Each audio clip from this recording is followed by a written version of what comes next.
get started on Chapter 4. I fully expected to find a constable in the kitchen, waiting to take me up. But not only was there no constable, there was no discovery yet had been made of the robbery. Mrs. Joe was prodigiously busy in getting the house ready for the festivities of the day, and Joe had been put upon the kitchen doorstep to keep him out of the dustpan, an article into which his destiny always led him sooner or later, when my sister was vigorously reaping the floors of her establishment. "And where the deuce have you been?" was Mrs. Joe's Christmas salutation, when I and my conscience showed ourselves. I said I had been down to hear the carols. "Ah, well," observed Mrs. Joe, "you might have done worse." Not a doubt of that, I thought. Perhaps if I weren't a blacksmith's wife, and what's the same thing, a slave with her apron never off, I should have been to hear the carols. I'm rather partial to carols myself, and that's the best of reasons for my never hearing any.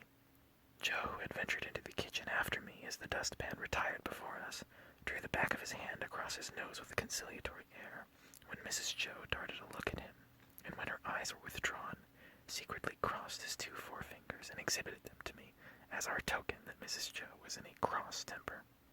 This was so much our normal state that Joe and I would often, for weeks together, be as to our fingers, like monumental crusaders as to their legs. We were to have a superb dinner, consisting of a leg of pickled pork and greens and a pair of roast stuffed fowls. A handsome mince pie had been made yesterday morning, which accounted for the mincemeat not being missed, and the pudding was already on the boil. Those extensive arrangements occasioned us to be cut off unceremoniously in respect of breakfast. "For I ain't," said Miss Joe, "I ain't going to have no formal cramming and busting and washing up now, with what I've got before me, I promise you." So we had our slices served out, as if we were 2,000 troops on a forced march instead of a man and a boy at home, and we took gulps of milk and water with apologetic countenances from a jug on the dresser.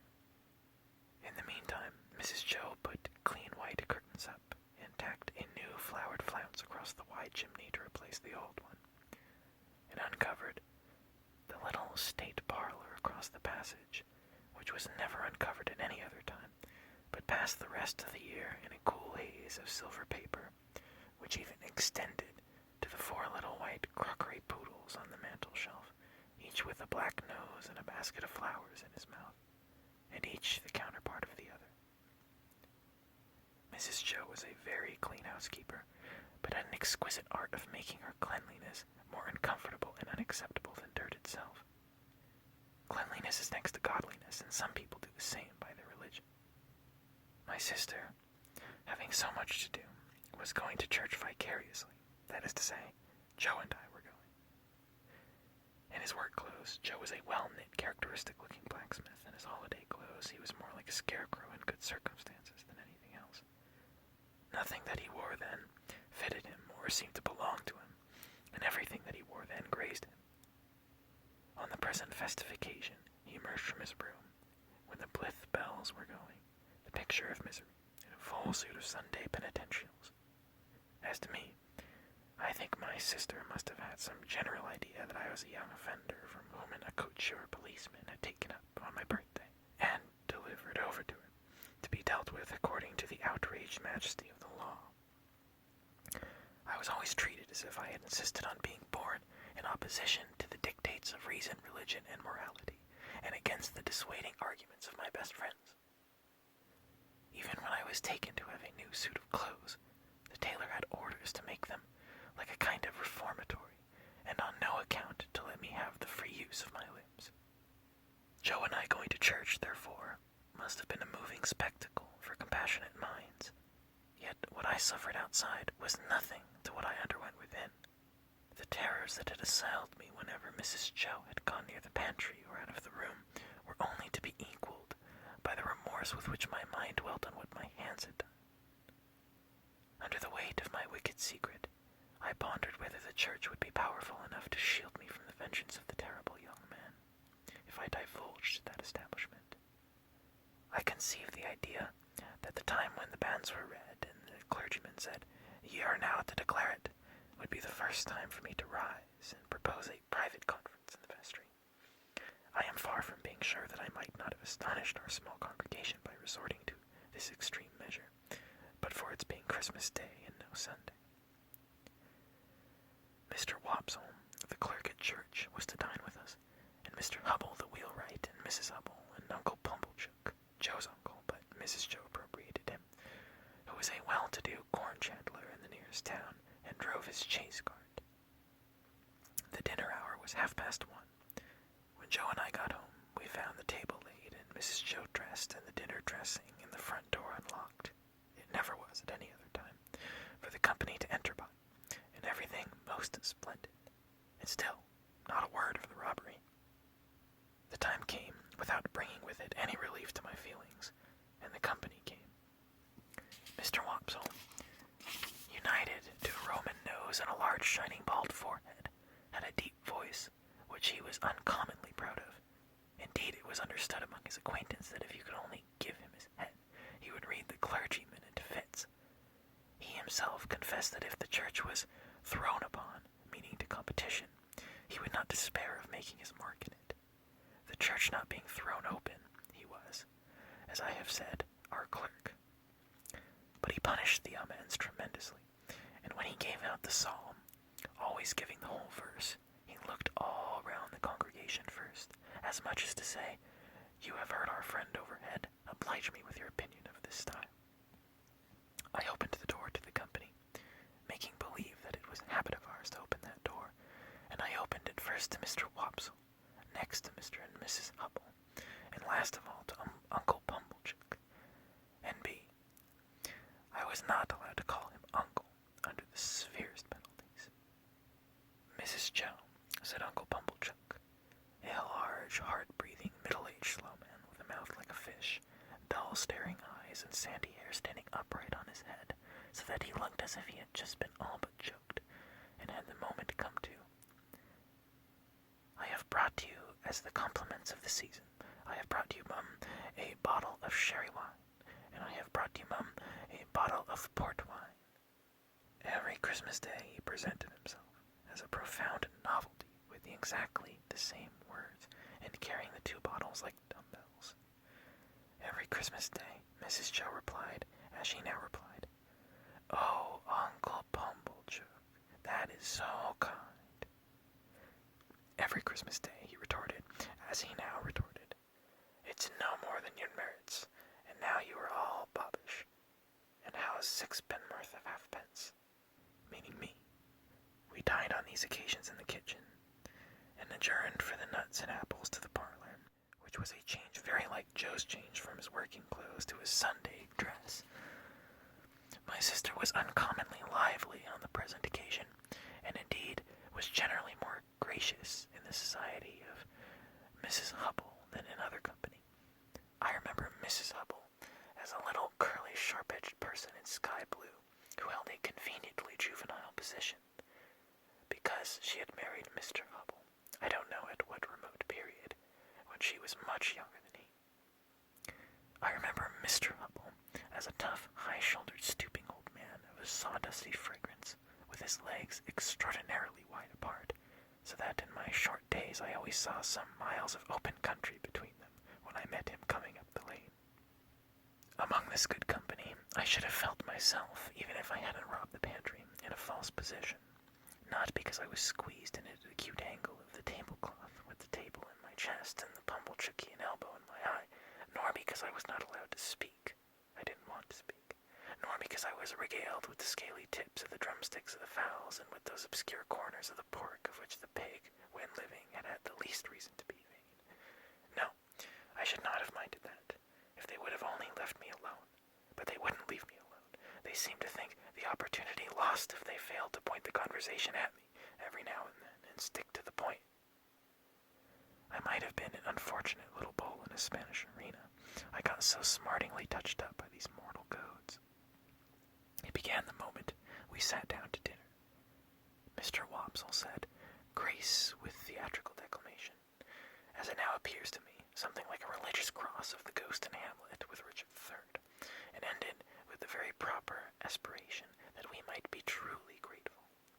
Upon which my sister fixed me with her eye, and said in a low, reproachful voice, said Mr. Pumblechook. "Be grateful, boy, to them which brought you up by hand."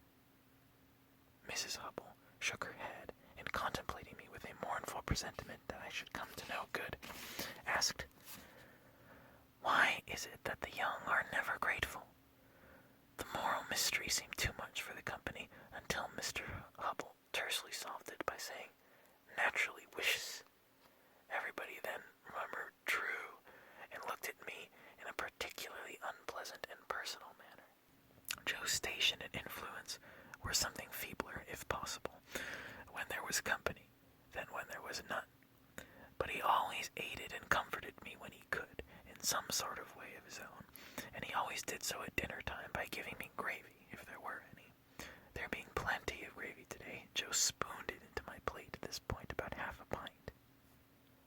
A little later on in the dinner, Mr. Wopsle reviewed the sermon with some severity, and intimated, in the usual hypothetical case of the church being thrown open, what kind of sermon he would have given them. After favoring them with some heads of that discourse, he remarked that he considered the subject of the day's homily ill chosen, which was the least excusable, he added, when there were so many subjects going about. "True again," said Uncle Pumblechook. "You've hit it, sir. Plenty of subjects going about, for them that know how to put salt upon their tails. That's what's wanted. A man needn't go far to find a subject if he's ready with his table salt box," Mr. Pumblechook added after a short interval of reflection. "Look at pork alone. There's a subject. If you want a subject, look at pork." "True, sir. Many a moral for the young," returned Mr. Wopsle, and I knew he was going to lug me in before he said it, might be deducted from that text. "You listen to this," said my sister to me, in a severe parenthesis. Joe gave me some more gravy. "Swine," pursued Mr. Wopsle in his deepest voice, and pointing his fork at my blushes as if he were mentioning my Christian name. "Swine were the companions of the prodigal. The gluttony of swine is put before us as an example to the young." I thought this pretty well in him who had been praising up and down the pork for being so plump and juicy. What is detestable in a pig is more detestable in a boy. "A whore girl," suggested Mr. Hubble. "Of course, a whore girl, Mr. Hubble," assented Mr. Wopsle, rather irritably. "But there is no girl present." That is not true." "Besides," said Mr. Pumblechook, turning sharp on me, "think what you've got to be grateful for. If you'd been born a squeaker, he was, if ever a child was," said my sister most emphatically. Joe gave me some more gravy. "Well, but I mean a 4-footed squeaker," said Mr. Pumblechook. "If you had been born such, would you have been here now?"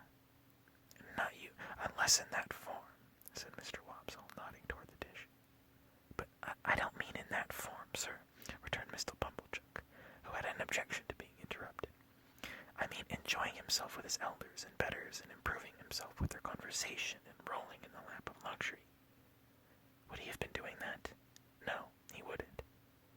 And what would have been your destination?" turning on me again. "You would have been disposed of for so many shillings according to the market price of the article. And Dunstable, the butcher, would have come up to you as you lay in your straw, and he would have whipped you under his left arm, and with his right he would have tucked up under his frock to get a penknife from out of his waistcoat pocket, and he would have shed your blood and had your life. No bringing up by hand then, not a bit of it." Joe offered more gravy, which I was afraid to take. "He was a world of trouble to you, ma'am," said Mrs. Hubble, commiserating my sister. "Trouble," echoed my sister, "trouble," and then entered on a fearful catalogue of all the illnesses I had been guilty of, and all the acts of sleeplessness I had committed, and all the high places I had tumbled from, and all the low places I had tumbled into, and all the injuries I had done myself, and all the times she had wished me in my grave, and I had commagiously refused to go there. I think the Romans must have aggravated one another very much with their noses. Perhaps they became restless people they were, in consequence. Anyhow, Mr. Wopsle's Roman nose so aggravated me during the recital of my misdemeanors that I should have liked to pull it until he howled, but all I had endured up to this time was nothing in comparison with the awful feelings that took possession of me when the pause was broken which ensued upon my sister's recital, and in which pause everybody had looked at me, as I felt painfully conscious, with indignation and abhorrence. "Yet," said Mr. Pumblechook, leading the company gently back to the theme from which they had strayed, "pork. Regarded as biled is rich too, ain't it? Have a little brandy, Uncle," said my sister. Oh, heavens, it had come at last. He would find it was weak. He would say it was weak, and I was lost. I held tight to the leg of my table under the cloth with both hands, and awaited my fate. My sister went home for the stone bottle, came back with the stone bottle, and poured his brandy out, no one else taking any. The wretched man trifled with his glass, took it up, looked at it through the light, put it down, prolonged my misery. All the time, Mrs. Joe and Joe were briskly clearing the table for the pie and pudding. I couldn't keep my eyes off him. He was always holding tight by the leg of the table with my hands and feet. I saw the miserable creature finger his glass playfully, take it up, smile, throw his head back, and drink the brandy off. Instantly afterwards, the company were seized with unspeakable consternation, owing to his springing to his feet, turning round several times in an appalling spasmodic whooping cough dance, and rushing out at the door. He then became visible through the window, violently plunging and expectorating, making the most hideous faces, and apparently out of his mind. I held on tight, while Mrs. Joe and Joe ran to him. I didn't know how I had done it, but I had no doubt I had murdered him somehow. In my dreadful situation, it was a relief when he was brought back, and, surveying the company all round as if they had disagreed with him, sank down into his chair with the one significant gasp, "Tar!" I had filled up the bottle from the tar water jug. I knew he would be worse by and by. I moved the table like a medium of the present day by the vigor of my unseen hold upon it. "Tar!" cried my sister in amazement. Why, however could tar come there? But Uncle Pumblechook, who was omnipotent in that kitchen, wouldn't hear the word, wouldn't hear of the subject. He imperiously waved it all away with his hand, and asked for hot gin and water. My sister, who had begun to be alarmingly meditative, had to employ herself actively in getting the gin, the hot water, the sugar, and the lemon peel, and mixing them. For the time at least I was saved. I still held on the leg of the table, but clutched it now with the fervor of gratitude. By degrees I became calm enough to release my grasp and partake of pudding. Mr. Pumblechook partook of pudding. All partook of pudding. The course terminated, and Mr. Pumblechook had begun to beam under the genial influence of gin and water. I began to think I should get over the day when my sister said, "Joe, clean plates, cold." I clutched the leg of the table again immediately, and pressed it to my bosom as if it had been the companion of my youth and friend to my soul. I foresaw what was coming, and I felt that this time I really was gone. "You must taste," said my sister, addressing the guests with her best grace. "You must taste to finish with such a delightful and delicious present of Uncle Pumblechook's." "Must they? Let them not hope to taste it." "You must know," said my sister, rising. "It's a pie, a savory pork pie." The company murmured their compliments. Uncle Pumblechook, sensible of having deserved well of his fellow creatures, said, quite vivaciously, all things considered, "Well, Mrs. Joe, we'll do our best endeavors. Let us have a cut at the same pie." My sister went out to get it. I heard her steps proceed to the pantry. I saw Mr. Pumblechook balance his knife. I saw reawakening appetite in the Roman nostrils of Mr. Wopsle. I heard Mr. Hubble remark that a bit of savory pork pie would lay atop of anything you could mention and do no harm. And I heard Joe say, "You shall have some, Pip." I have never been absolutely certain whether I uttered a shrill yell of terror, merely in spirit, or in the bodily hearing of the company. I felt that I could bear no more, and that I must run away. I released the leg of the table and ran for my life. But I ran no further than the house door, for there I ran head foremost into a party of soldiers with their muskets, one of whom held out a pair of handcuffs to me, saying, "Here you are, look sharp, Come on.